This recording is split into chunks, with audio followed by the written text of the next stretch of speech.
dengan pencucian luka dapat mengoptimalisasi penyembuhan luka.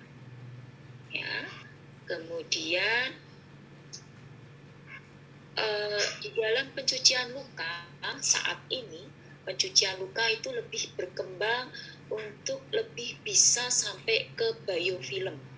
Ya, kita tahu bahwa adanya biofilm itu justru akan membuat luka itu inflamasinya yang memanjang.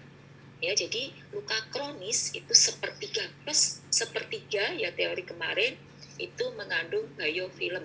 Jadi saat ini untuk pencucian luka itu ditekankan yang bisa men-treat atau men-trigger adanya biofilm yang bisa mengontrol biofilm. Oke, kemudian ini toh pencucian luka memang harapannya adalah yang lebih alkali. Kemudian pH-nya itu antara 4,0 sampai 6,3 ya. Kemudian pada chronic wound itu memang pH-nya itu dia lebih alkalin ya, 7,15 sampai 8. Oke, bahwa pH yang terlalu basah itu akan membuat penyembuhan luka itu menjadi lebih lambat ya. Itu kemudian banyak sekali ini fakta bahwa chronic wound itu memang lebih di situ memang untuk sangat ideal untuk berkembangnya bakteri-bakterian. Jadi pada chronic wound itu sebetulnya termasuk golongan luka yang terkontaminasi karena di situ adanya bakteri ya. Besok secara detail tentang infeksi luka akan dipelajari di materi besok pagi. Ya, tujuan dari pencucian luka adalah untuk mendukung proses fagositosis dengan cara menghilangkan, kemudian membuang debris-debris, kemudian dan kontaminan, serta adanya sisa-sisa toksik dari permukaan luka. Kemudian tujuan dari pencucian luka itu juga ya memisahkan esker dari jaringan fibrotik dan granulasi. Kemudian dari tujuan mencuci luka itu membuang debris-debris, kemudian tujuannya juga untuk mengurangi bakteri dari permukaan luka, kemudian tujuannya adalah untuk melakukan merehidrasi permukaan luka yang terlalu kering. Ya, kemudian tujuannya juga adalah untuk meminimalkan trauma ketika membuka balutan. Jadi saya percaya teman-teman sudah paham dan mungkin sudah ada beberapa yang mempraktekkan teknik membuka luka biar traumatik itu biasanya kita tetesi kemudian atau kita basahi dulu dengan cairan pencucian luka. Kemudian pencucian luka itu sebagai dasar untuk melakukan pengkajian luka. Dari nanti kalau teman-teman mau mengkaji itu memang idealnya harus dicuci dahulu. Oke. Pencucian luka juga bertujuan untuk meningkatkan, memperbaiki, dan mempercepat proses penyembuhan luka, mencegah terjadinya infeksi, dan mencegah terjadinya overkolonisasi, kemudian bertujuan untuk membuang jaringan-jaringan yang nekrotik ini, kemudian sebagai bahan untuk memvisualisasi saat pencucian luka. Jadi kita menjadi lebih fokus untuk pencucian lukanya. Oke, kemudian selanjutnya ini bahwa ini bukan berarti saya ingin menunjukkan saya tidak ada konflik of interest apapun, bukan berarti nanti saya harus menggunakan perontosan itu, enggak, tetapi yang saya tekankan di sini adalah bahwa kita paham bahwa saat ini sudah banyak sekali cairan pencuci luka, ya, bahwa cairan pencuci luka itu ada yang sifatnya toksik, ada yang non toksik, kemudian ada yang isotonis, ya. Jadi kalau yang non toksik itu memang saat ini adalah yang mengandung PHMP, polyhexanide biguanate ya. Jadi ini contoh yang paling lazim yang mungkin sudah banyak teman-teman jumpai adalah yang mereknya ini ya, dari Fibron. Sebetulnya saat ini banyak lagi ya, ada yang Killback, kemudian ada yang Asterobak, kemudian banyak sekali saat ini cairan pencucian luka yang kandungannya PHMP. Cuman untuk yang kandungannya paling non-toksik itu sebetulnya kalau PHMP-nya yang rendah. Kalau PHMP terlalu tinggi itu adalah sifatnya toksik. Yang paling rendah kandung PHMP itu memang yang masih ini ya, mereknya yang dari Prontosan ini memang dari sisi harganya dia lebih mahal, tapi dia paling aman untuk jaringan yang sehat, tetapi paling efektif untuk membunuh biofilm. Kemudian hati-hati itu bukan berarti tidak boleh sama sekali diberikan ya. Jadi nanti teman-teman harus paham kapan saya akan menggunakan H2O2, kapan nanti saya akan menggunakan chlorhexidine, kapan saya akan menggunakan iodine ya. Klorin ini sekarang sudah jarang sekali digunakan ya, karena klorin itu tidak sangat direkomendasikan untuk luka ya. Jadi sekarang yang lazim itu adalah H2O2, kemudian chlorhexidine atau Slavon, kemudian iodine ya, kemudian yang isotonis normalsalin, dan PHMP ya. Nanti kita bahas satu persatu keuntungan dan kerugian dari berbagai jenis cairan.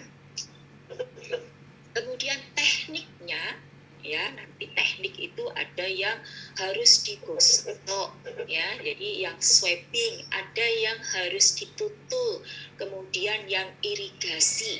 Jadi kita harus paham kapan saya harus mengirigasi luka, kemudian kapan saya harus melakukan swabbing atau menggosok luka, dan kapan saya harus menutul luka. Jadi ini yang harus nanti teman-teman perhatikan, bahwa di dalam perawatan luka, di dalam pencucian luka saat ini kita memang tidak boleh sampai berdarah ya, yang hati-hati jaringan granulasi ya. Karena kalau nanti mencuci luka itu sampai berdarah dan membuka balutan sampai berdarah, itu yang membuat nanti luka itu yang awalnya akut menjadi kronis.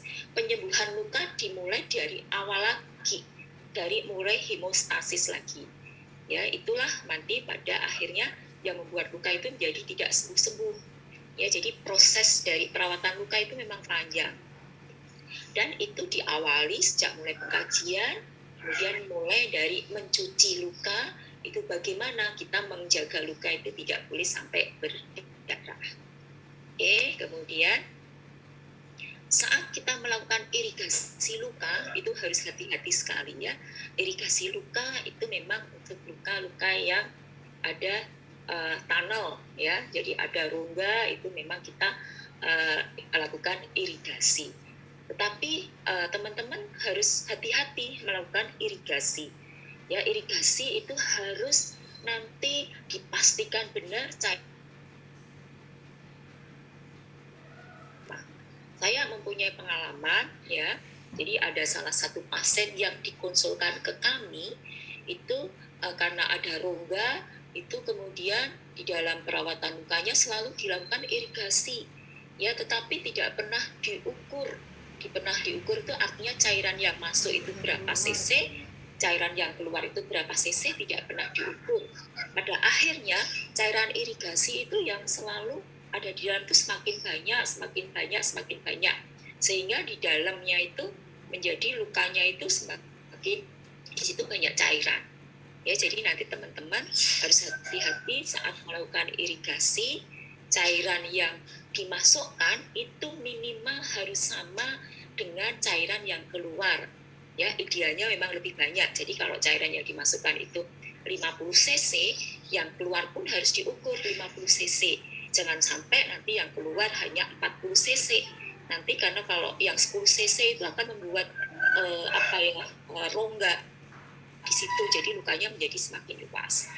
Kemudian teman-teman harus perhatikan menggunakan tekanan itu tidak boleh terlalu tinggi, karena tekanan yang terlalu tinggi itu akan merusak jaringan.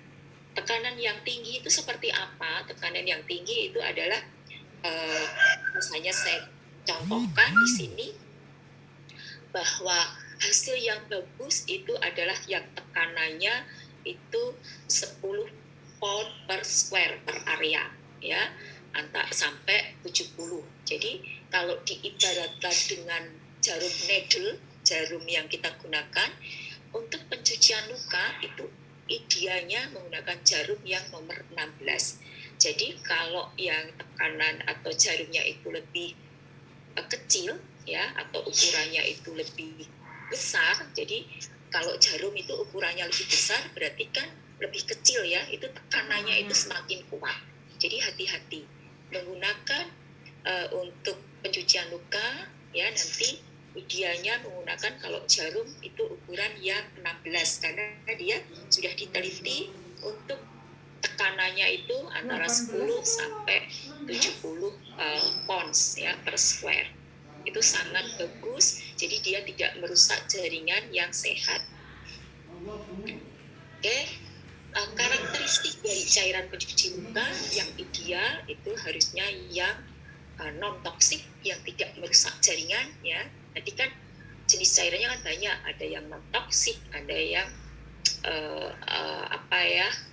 yang isotonis, kemudian yang toksik.